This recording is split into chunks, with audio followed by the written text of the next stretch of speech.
좋으신 하나님이 주시는 은총과 평화가 이 아침 사랑하는 여러분들과 함께 하시기를 빕니다. 요한은 대조라는 방식을 통해서 땅의 일과 하늘의 일을 비교합니다. 땅에서는 제국의 주인인 황제가 신이 되려 합니다. 자신의 힘과 권력으로 하지 못할 일은 없다 자신합니다. 교회와 그리스도인들은 서슬퍼런 황제의 힘과 권력에 맞서기보다는 제국에 기생하는 쪽을 선택합니다. 저항은 일상생활뿐만 아니라 생명까지 담보해야 하는 일이었기 때문입니다. 믿음을 저버림을 비난할 수는 없습니다. 우리도 박해와 같은 상황에서 같은 선택을 하지 않을 거라 자신할 수 없기 때문이죠. 암중유광, 모든 것을 집어 삼키려는 어둠에 맞서는 빛도 있었습니다. 서머나와 빌라델피아처럼 그들은 시대적 상황 속에서 믿음을 저버리지 않았고 끝까지 신실했습니다. 박해의 광풍이 언젠가는 그칠 것임을 믿었습니다. 모두가 제국의 황제에게 무릎을 꿇었을 때 이들은 하늘과 땅의 주인인 하나님께 엎드립니다. 신학자 포이트레스는 그리스도인의 영적 전투를 다음과 같이 정의합니다. 우리는 영적인 전투를 군사적, 정치적 힘이 아닌 인내와 순결함, 심지어는 죽기까지 그리스도에 대한 충성으로 해야 한다. 신실함을 지킨 자들은 지혜로웠습니다. 싸우고 승리하는 법을 알았습니다. 서머나 교회에게 주셨던 약속을 다시 한번 생각합니다. 새 번역으로 읽어드릴 테니 눈을 감고 마음으로 한번 들어보시겠습니까? 내가 장차 받을 고난을 두려워하지 말아라. 보아라, 악마가 너희를 시험하여 넘어뜨리려고 너희 가운데서 몇 사람을 감옥에다 집어 넣으려고 한다. 너희는 열흘 동안 환난을 당할 것이다. 죽도록 충성하여라. 그리하면 내가 생명의 면류관을 너에게 주겠다. 신실함을 지킨 자들, 또 지키려는 자들에게 필요한 것은 강력한 위로와 희망입니다. 죽도록 충성할 동기와 명분이 필요했습니다. 영원한 것을 위해 영원하지 않은 것을 포기함이 어리석은 일이 아님을 보증받아야 했습니다. 자신들의 행동이 패배가 아니라 결국엔 승리하는 길이라는 확신을 얻고 싶었습니다. 그래서 요한은 말합니다. 눈을 들어 하늘을 바라보아라. 하나님이 지키신다. 지키시는 하나님은 졸지도 주무시지도 아니하시고 모든 환난을 면하게 하신다. 4장과 5장의 주제입니다. 요한은 교회와 그리스도인들이 바라볼 지점을 명확하게 제시하는데요. 그곳은 땅이 아닌 하늘입니다. 하늘을 바라봄은 온 땅을 통치하는 자가 황제가 아닌 하나님이심을 깨닫게 하고 모든 환난으로부터 구원할 예수 그리스도가 계심을 알게 합니다. 가면을 쓴 말들을 혹시 본 적 있으신가요? 말에게 가면을 씌움은 멋있어 보이려 함이 아니라 말에 좋지 않은 버릇을 교정해서 경주할 때 최고의 능력을 발휘시키기 위함이라고 합니다. 차 한 대라고 부르는 눈 가면을 씌우는 것도 같은 이유라고 합니다. 말의 눈이 얼굴의 가장자리에 위치하고 있어서 고개를 돌리거나 움직이지 않아도 약 360도의 범위 안에 있는 물체들의 식별이 가능하다고 합니다. 그래서 자기 옆으로 다른 말들이 접근하면 긴장과 공포와 불안을 느끼기 때문에 차 한 대는 이것들을 느끼지 못하면서 오직 앞만 보고 말들이 달리도록 도와줍니다. 4장과 5장은 그리스도인들에게 영적인 차 한 대 역할을 합니다. 낙심과 절망, 두려움과 외로움, 시험과 고난 등에 흔들리지 않고 지지 않고 오직 예비되어진 상급과 면류관 하나님의 나라 예수 그리스도만을 바라보며 끝까지 이긴 삶을 살게 합니다. 한 시인은 나는 하늘을 바라보는 것이 좋았다 고백했습니다.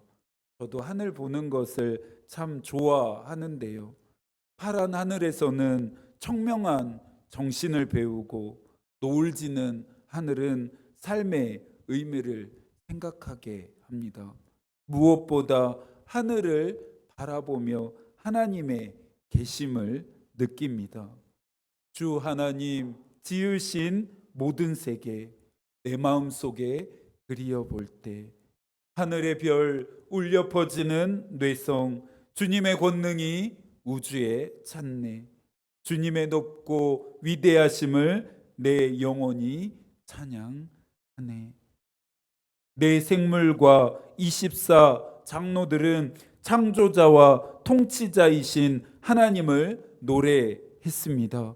세세토록 살아계신 이에게 영광과 존귀와 감사를, 우리 주 하나님이여 영광과 존귀와 권능을 받으시는 것이 합당하오니. 내가 찬양하는 곳은 하늘이 됩니다. 내 인생의 주인이 하나님이심을 선포하는 그곳에 하나님은 계십니다. 히브리 시인은 구원할 능력이 없는 사람을 의지하지 말라 말합니다. 이들은 모두 숨이 끊어지면 한낱 흙으로 돌아갈 존재들입니다. 하지만 하나님을 의지함은 다릅니다.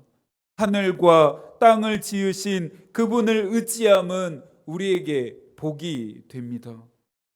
하나님은 자신을 의지하는 자들의 편에 서시기 때문입니다. 하늘에서 벌어지는 일을 좀 더 면밀하게 살펴봐야겠습니다. 1절을 함께 읽습니다. 내가 봄에 보좌에 앉으신 이의 오른손에 두루마리가 있으니 안팎으로 썼고 7인으로 봉하였더라. 요한은 보좌에 앉으신 이가 오른손에 쥐고 있는 무언가에 주목합니다. 안팎으로 빼곡하게 기록되어진 봉인된 두루마리였습니다. 객관적인 진술, 사실에 대한 이야기가 아니기 때문에, 환상에 대한 묘사이기 때문에 두루마리의 정체를 정확하게 해석하는 데는 한계가 있습니다. 앞뒤의 문맥을 연결해서 풀어 본다면 두루마리의 내용은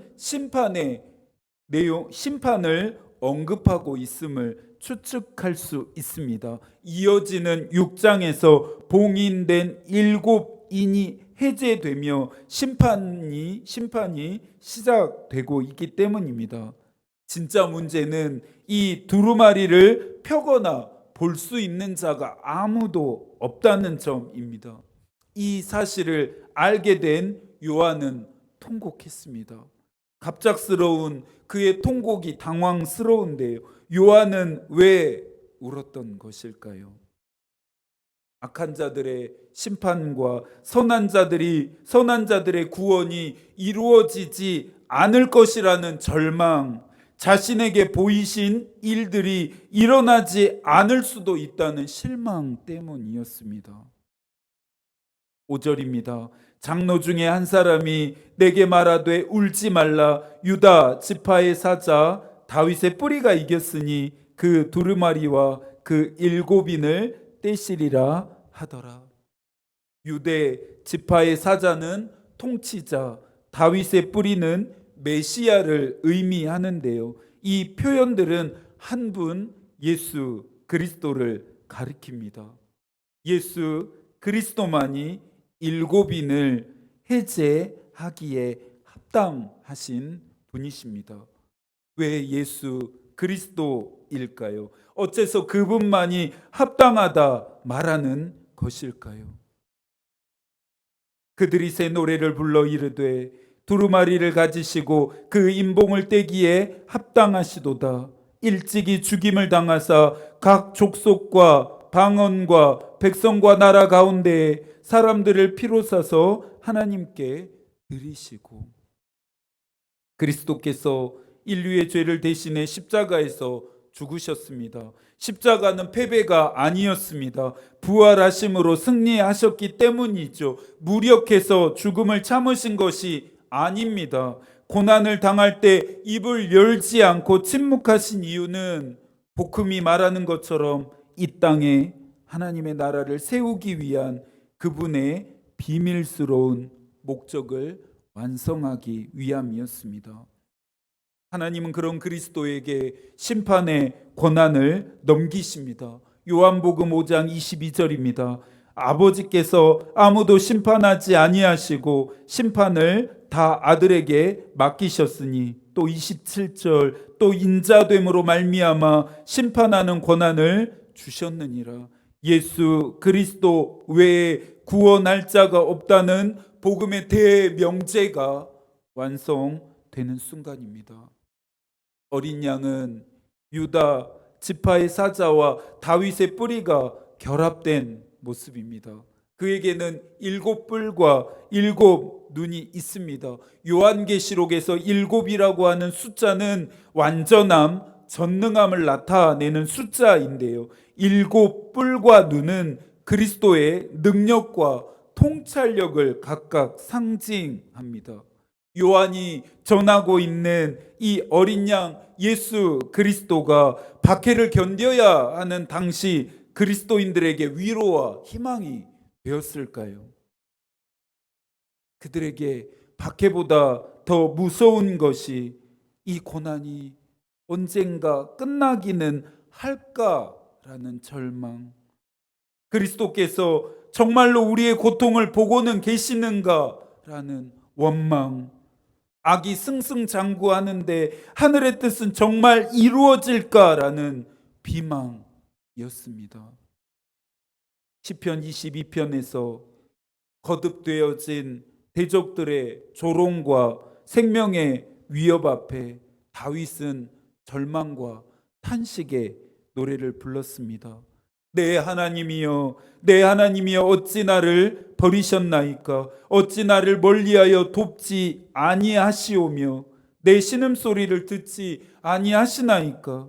내 하나님이여, 내가 낮에도 부르짖고 밤에도 잠잠하지 아니하오나 응답하지 아니하시나이다. 다윗은 하나님으로부터 철저한 소외를 경험합니다. 다윗의 이 고백이 우리의 기도가 될 때가 있습니다.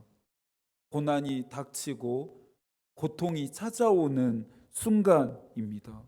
내가 왜 이런 일을 당해야 하는지 그 이유조차 모를 때도 많습니다. 사방이 막힌 것만 같고 길이 보이지 않습니다. 아무리 그분을 불러도 대답하지 않으시는 것 같습니다. 아무리 찾으려 한들 그분의 얼굴을 볼 수가 없고 그분을 만날 수가 없습니다. 그리스도의 함께 하심은 이런 상황 가운데서 우리를 든든하게 합니다. 당시 그리스도인들도 그런 예수 그리스도 안에서 위로와 희망을 발견했습니다. 루터는 폭풍 속에서도 보이지 않는 약속을 붙듦이 믿음의 본질이다 말했습니다. 고난을 통해 믿음의 진가가 발현됩니다. 고난이 사라져야 하나님을 믿을 것인지, 고난 가운데서도 하나님 되심을 신뢰할 것인지를 선택해야 합니다. 지금까지 믿음 생활 하시면서 어떤 선택을 하셨습니까? 또 앞으로 어떤 선택을 하시겠습니까? 고난 속에서 당연히 이 고난이 사라지도록 또 이 고난을 이길 수 있도록 도움을 구해야 하는 것은 맞습니다. 그러나 올바르게 기도해야 합니다. 고난이 없게 해달라고 기도하기보다는 고난을 견뎌낼 믿음과 이길 힘을 달라고 기도해야 합니다. 다윗의 고난의 공감함을 넘어 다윗의 승리를 나의 승리로 경험할 수 있어야 한다는 말입니다. 시편 22편 21절과 24절의 말씀입니다. 나를 사자의 입에서 구하소서. 주께서 내게 응답하시고 들소의 뿔에서 구원하셨나이다. 그는 곤고한 자의 곤고를 멸시하거나 싫어하지 아니하시며 그의 얼굴을 그에게서 숨기지 아니하시고 그가 울부짖을 때에 들으셨도다. 세상을 심판하시고 당신의 백성들을 구원하시는 그리스도께서 함께 하시는 한 우리는 지지 않습니다. 통곡하되 절망하지 않고 넘어지되 다시 일어납니다. 모든 것을 포기하되 결코 그리스도만은 잃지 않습니다. 이것이 우리의 믿음의 본질입니다. 두루마리 말고도 우리의 시선을 끄는 것이 하나 더 있습니다. 24 장로들 손에 들려진 금 대접입니다. 금 대접 안에는 향으로 가득했는데요. 이 향은 성도들의 기도라 말합니다. 히브리 시인은 아침마다 드리는 자신의 기도가 주의 앞에 분향함과 같다 노래했습니다. 우리가 드리는 기도는 땅에 떨어지지 않고 하늘로 올라가 예수 그리스도에게까지 상달됩니다. 그분이 우리의 기도를 들으신다는 말입니다. 일곱 눈으로 우리의 처지를 헤아리시고 일곱 불로 응답하시며 역사하십니다. 웨슬리는 하나님은 기도 외에는 아무 일도 하지 않으시고 사람은 기도 없이 아무것도 할 수 없다 말하면서 기도의 중요성을 강조했습니다. 예수께서도 기도 말고 다른 방법은 없다 말씀하셨죠. 5장은 4장과 마찬가지로 그리스도에 대한 찬양으로 마무리됩니다. 9절과 10절, 11절과 12절, 13절과 14절 네 가지의 내용으로 이 찬양이 구분되는데요. 이 찬양 안에 숨겨진 사실들을 정리하며 오늘의 말씀을 가름해야겠습니다. 첫 번째로 합당함을 노래했습니다. 경배의 대상인 그리스도는 찬양을 받으시기에 합당하십니다. 온 세상을 구원한 자, 장차 세상을 심판할 자인 그분께 합당하고 마땅한 영광이 돌려져야 합니다. 각 족속과 방언과 백성과 나라들은 능력과 부와 지혜와 힘과 존귀와 영광과 찬송을 마땅히 드리고 있습니다. 둘째는 그리스도가 경배의 대상으로 합당한 근거는 십자가의 죽으심으로 하나님의 계획을 완성하셨기 때문입니다. 베드로는 그리스도의 부활하심으로 우리가 산 소망을 얻었다 말합니다. 그리스도께서 죽으셨다 부활하심이 우리에게 위로와 희망이 된다는 것입니다. 그분의 부활하심 안에서 새로운 삶을 얻게 됨은 박해를 견뎌야 하는 당시 그리스도인들과 신실함을 지켜야 하는 오늘 신실함을 지켜야 하는 우리에게도 위로와 희망을 선사합니다. 마지막 사실에 대해 이 필찬 교수는 말합니다. 새 창조의 종말적 도래가 그리스도의 구속에 의해 하늘에 선포된다. 13절과 14절의 말씀을 한 번 더 읽겠습니다.